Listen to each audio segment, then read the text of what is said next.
welcome back to Tuesday Tea Time with Dorarena. And I want to welcome all of our first time viewers and those that will be watching the replay.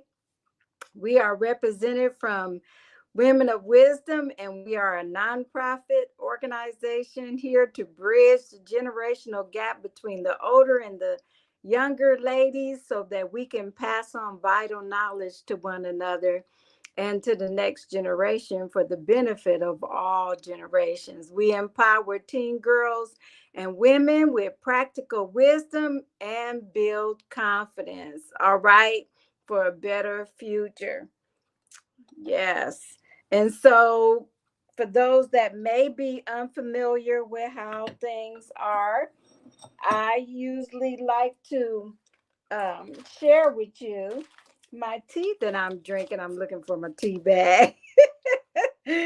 My tea that I'm drinking. And this is a tea that my granddaughter had shared with me, and I was trying to find it. And oh, wow, people must really like this tea because it was hard to find. And so I have my butterfly cup. Yay! And I hope that you have your cups with you as well, and that you fill your cup up with lots of wisdom tonight. All right, tea time. This is hot. I don't know where you are, but it's been really chilly here, and the wind has really been making it even colder because it's been so boisterous. Mm. This is some good tea. It's honey ginger.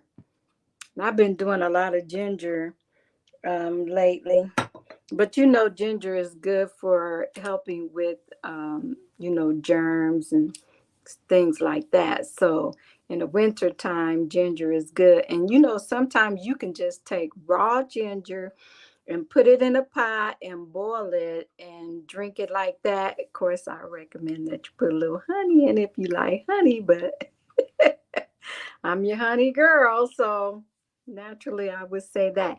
Okay, so let's dig right into what we're talking about tonight. Oh my goodness, this is a uh topic that is so prevalent, you know, uh and it is worth discussing over and over and over again. Okay, so I did a blog on dating or courting. And so you may want to check that out at Women of Wisdom. You can see on our screen that our website will go across the screen, and you can check that out and click on the home page, and the blog, wow blog, will show up and you can read. It's only like a 2-minute read, but it's pretty good. But anyway, so we're talking about wisdom in dating or courting. And first of all, let me share this, is that it's important to first identify our desired outcomes. Okay, our intentions play a crucial role in this process, and we should use good judgment to arrive at the best possible decision as we incorporate wisdom. So, whatever we decide to do, we want to use wisdom. So, I wanted to share with you the definition that I have for courting. And courting is to have a romantic friendship with someone with the intent to marry. So, courting usually involves or can involve parental guidance and approval and involvement. And so that kind of will help, because when we really like someone, it's always better to get somebody else's opinion about them, because we can be blinded by our own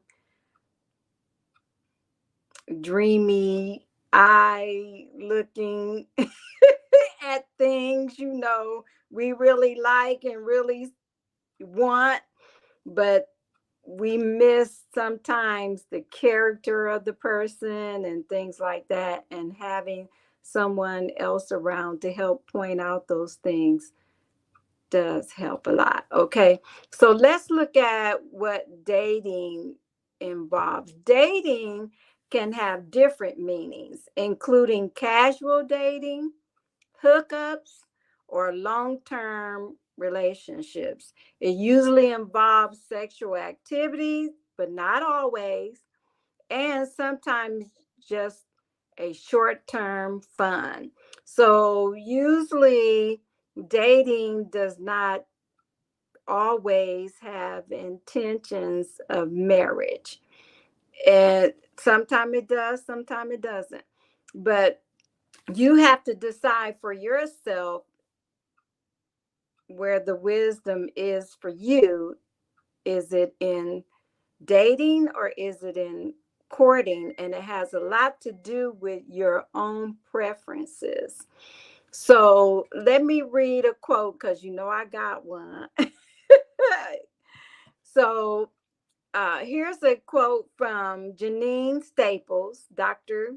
Janine Staples, and she says, in order to create the relationship that you're dreaming of, you need to first start from the inside and work your way out. Now, you know what? That's good. Now, I'm going to tell you really before. Now, I heard somebody say this. I can't remember who said it, but uh, really before you even start courting or dating, you really need to know your own self.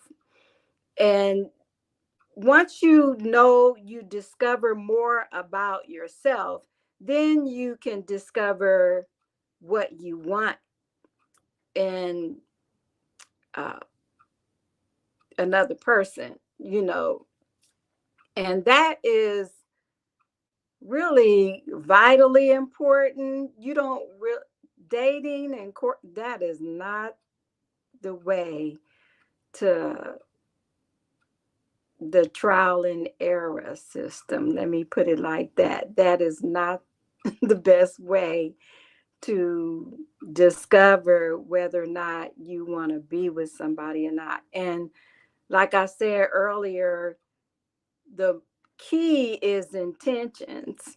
What is your intentions? Do you want a lasting relationship? And I'm just going to say, when it comes to courting, courting usually does not involve sexual activity. It involves more of building an intimate relationship with someone, finding out, you know, their character, what they're like, what they their likes and dislikes, how they behave in different um, atmospheres or under different dynamic, how would I say this, situations. I'll just say that. So, courting is, you know, a systematic process of taking your time to learn about the person and allowing the person to learn about you before you allow yourself to get too attached and too close to a person. Because, um, I don't know if you've seen the previous Tuesday tea time that we had with Teresa, and we talked about the guarding of your heart and how you have to be careful about who you allow to plant seeds into your life and not allowing people to get too close to you and you don't even know that person enough. And so that's the way of courting. Dating also has a lot to do with your intentions. And one thing about it, you need to find out what the other person's intentions are.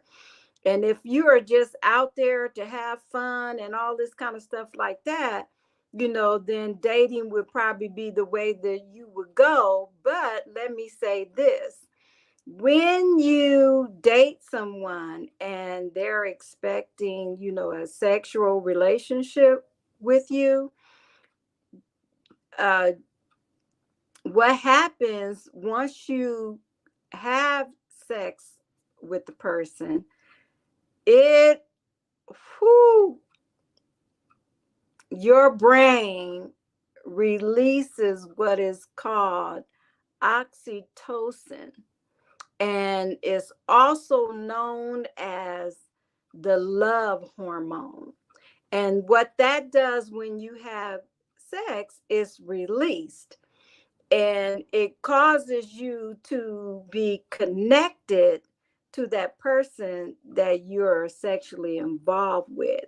And so now you become emotionally, psychologically, intellectually, and physically connected to this person. So if you're having a short-term relationship with this person and you need to detach yourself, that's the reason why it's hard to detach, because now your emotions and your psychological, your intellectual and your physical body is attached to that person. It is released from the brain. So these are some things that happen to the physical body, and we are not even touching on things that happen through the spiritual way of life, when you have sex with a person. So you have to